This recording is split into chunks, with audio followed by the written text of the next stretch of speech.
बोलो गुरुदेव भगवान की जय। प्यारे कृष्ण कन्हैया लाल की जय। श्री भक्तमाल में चरित्र चल रहा है प्रभु प्राप्ति के मार्ग का अनुसरण करने वाले भक्त। और आज है चरित्र श्री सत्यव्रत जी। ब्रह्मा जी के सोने का जब समय आ गया और उन्हें नींद आने लगी, उस समय वेद उनके मुख से निकल पड़े और उनके पास ही रहने वाले हयग्रीव नामक दैत्य ने उन्हें चुरा लिया। ब्राह्म नामक नैमित्तिक प्रलय होने से सारे लोग समुद्र में डूब गए। श्रीहरि ने हयग्रीव की चेष्टा जान ली और वेदों का उद्धार करने के लिए मत्स्य अवतार ग्रहण किया। द्रविड़ देश के राजर्षि सत्यव्रत बड़े भगवत परायण थे। वे मलय पर्वत के एक शिखर पर केवल जल पीकर तपस्या कर रहे थे। यही वर्तमान महाकल्प में वैवस्वत मनु हुए। एक दिन कृतमाला नदी में तर्पण करते समय उनकी अंजलि में एक छोटी सी मछली आ गई। उन्होंने उसे जल के साथ फिर नदी में छोड़ दिया। उसने बड़ी प्रार्थना की कि मुझे जल जंतु खा लेंगे, मेरी रक्षा कीजिए। राजा ने उसे जल पात्र में डाल दिया।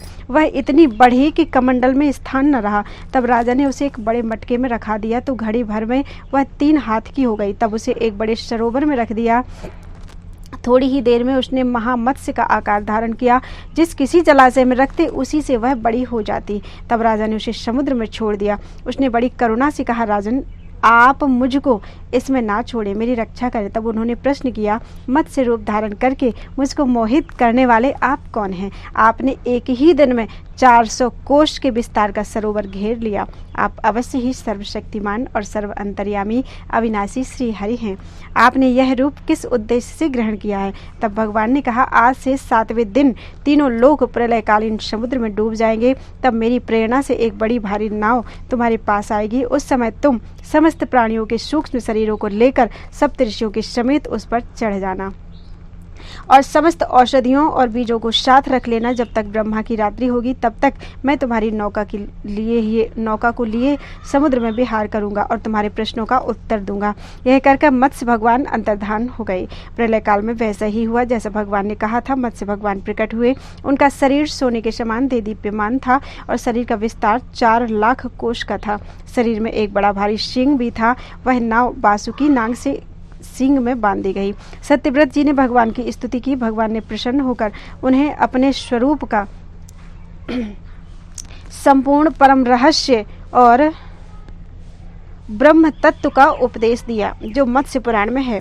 ब्रह्मा की नींद टूटने पर भगवान ने हयग्रीव को मारकर श्रुतियां ब्रह्मा जी को लौटा दी।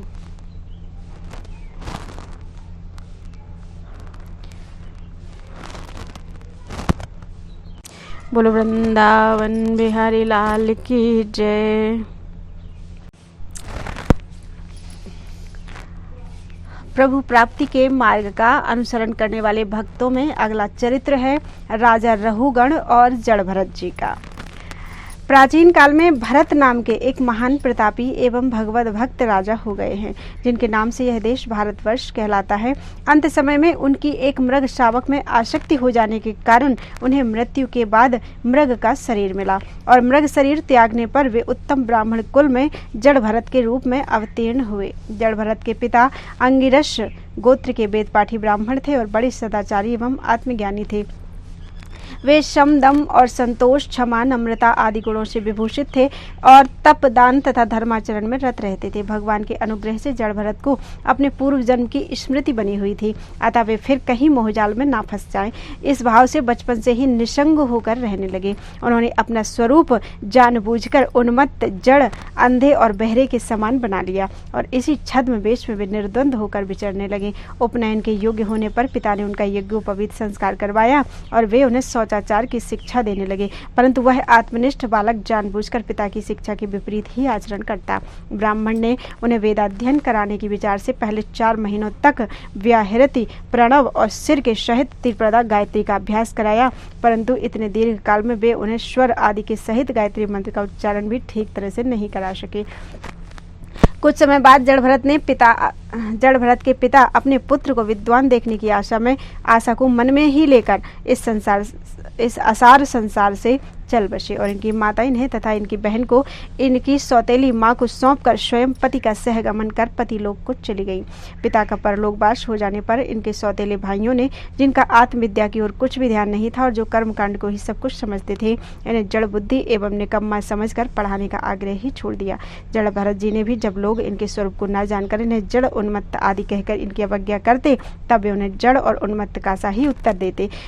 लोग इन्हें जो कोई भी काम करने को कहते उसे ये तुरंत कर देते, कभी बेगार में, कभी मजदूरी पर, कभी किसी समय भिक्षा मांगकर और कभी बिना उद्योग किए ही जो कुछ बुरा भला अन्न इन्हें मिल जाता उसी से ही अपना निर्वाह कर लेते थे। स्वाद की बुद्धि से अथवा इंद्रियों की तृप्ति के लिए कभी कुछ नहीं खाते थे, क्योंकि उन्हें यह बोध हो गया था कि स्वयं अनुभव रूप आनंद स्वरूप आत्मा मैं ही हूँ और मान अपमान, जय पराजय आदि द्वंद्वों से उत्पन्न होने वाले सुख दुख से वे सर्वथा अतीत थे। वे सर्दी गर्मी, वायु तथा वर्षात में भी वृषभ के समान सदा नग्न रहते। इससे उनका शरीर पुष्ट और दृढ़ हो गया था। वे भूमि पर शयन करते, शरीर में कभी तेल आदि नहीं लगाते थे और स्नान भी नहीं करते थे, जिससे उनके शरीर पर धूल जम गई थी और उनके उस मलिन वेश के अंदर उनका ब्रह्म तेज उसी प्रकार छिप गया था जैसे हीरे पर मिट्टी जम जाने से उसका तेज प्रकट नहीं होता। वे कमर में एक मैला सा वस्त्र लपेटे रहते और शरीर पर एक मैला सा जनेऊ डाले रहते, जिससे लोग इन्हें जाति मात्र का ब्राह्मण अथवा अधम ब्राह्मण समझकर इनका तिरस्कार करते, परंतु ये इसकी तनिक भी परवाह नहीं करते थे। इनके भाइयों ने जब देखा कि ये दूसरों की हम मजदूरी करके पेट पालते हैं, तब उन्होंने लोक लज्जा से इन्हें धान के खेत में क्यारी इकसार करने के कार्य में नियुक्त कर दिया, किंतु कहाँ मिट्टी अधिक डालनी चाहिए और कहाँ कम डालनी चाहिए इसका इन्हें बिल्कुल ध्यान नहीं रहता। और भाइयों के दिए हुए चावलों के दाने को, खल को, भूसी को, भुने हुए उड़द और बर्तन में लगी हुई अन्न की खुरचन आदि को बड़े प्रेम से खा लेते। एक दिन किसी लुटेरों के सरदार ने संतान की कामना से देवी भद्रकाली की नरबली देने का संकल्प किया था। उसने इस काम के लिए किसी मनुष्य को पकड़कर मंगवाया, किंतु वह मरण भय से इनके चंगों से छूटकर भाग गया। उसे ढूंढने के लिए उसके साथियों ने बहुत दौड़ धूप की, परंतु अंधेरी रात में उसका कहीं पता न चला। अकस्मात दैवयोग से उनकी दृष्टि जड़ भरत जी पर पड़ी, जो एक टांग पर खड़े होकर हिरण, सुअर आदि जानवरों से खेत की रखवाली कर रहे थे। इन्हें देखकर वे लोग बहुत प्रसन्न हुए और यह पुरुष पशु उत्तम लक्षणों वाला है, इस देवी को भेंट चढ़ाने से हमारे स्वामी का कार्य सिद्ध अवश्य होगा। यह समझकर वे लोग इन्हें रस्सी से बांधकर देवी के मंदिर में ले गए। उन्होंने इन्हें विधिवत स्नान कराकर कोरे वस्त्र पहनाए और आभूषण, पुष्पमाला और तिलक आदि से अलंकृत कर भोजन कराया। फिर गान, स्तुति एवं मृदंग तथा मंजीरों का शब्द करते हुए इन्हें देवी के आगे ले जाकर बिठा दिया। तदनंतर पुरोहित ने उस पुरुष पशु के रुधिर से देवी को तृप्त करने के लिए मंत्रों से अभिमंत्रित किए हुए कराल खड़ग को उठाया और चाहा कि एक ही हाथ से उनका काम तमाम कर दे। इतने में ही उसने देखा कि मूर्ति में से बड़ा भयंकर शब्द हुआ और साक्षात भद्रकाली ने मूर्ति में से प्रकट होकर पुरोहित के हाथ से तलवार छीन ली और उसी से उन पापी दुष्टों के सिर काट डाली। एक दिन की बात है, सिंधु शौवीर देशों का राजा रहुगण तत्व ज्ञान प्राप्त करने की इच्छा से कपिल मुनि के आश्रम को जा रहा था। इक्षुमती नदी के तीर पर पालकी उठाने वालों में एक कहार की कमी पड़ गई। दैवयोग से महात्मा जड़ भरत जी आ पहुंचे। कहारों ने देखा कि यह मनुष्य हट्टा कट्टा, नौजवान और गठीले शरीर का है, अतः यह पालकी ढोने में बहुत उपयुक्त होगा, इसलिए उन्होंने इसको जबरदस्ती पकड़कर अपने में शामिल कर लिया। पालकी उठाकर चलने में हिंसा न हो जाए इस भय से बाण पर आगे की पृथ्वी को देखकर वहां कोई कीड़ा चींटी आदि तो नहीं है, ऐसा निश्चय करके आगे बढ़ते थे। इस कारण इनकी गति दूसरे पालकी उठाने वालों के साथ एक सरीखी नहीं हुई और पालकी टेढ़ी होने लगी। तब राजा को उन पालकी उठाने वालों पर बड़ा क्रोध आया और उन्हें डांटने लगा। इस पर उन्होंने कहा कि हम लोग तो ठीक चल रहे हैं, यह नया आदमी ठीक तरह से नहीं चल रहा। यह सुनकर राजा रहुगण, यद्यपि उनका स्वभाव बहुत शांत था, क्षत्रिय स्वभाव के कारण कुछ तमतमा उठे और जड़ भरत जी के स्वरूप को न पहचान कर उन्हें बुरा भला कहने लगे।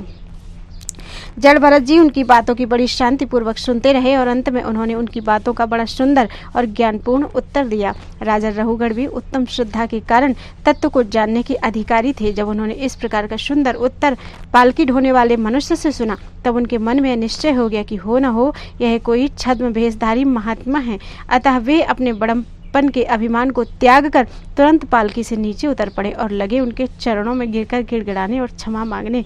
तब जड़भरत जी ने राजा को अध्यात्म तत्व का बड़ा सुंदर उपदेश दिया, जिसे सुनकर राजा कृतकृत्य हो गए और अपने को धन्य मानने लगे।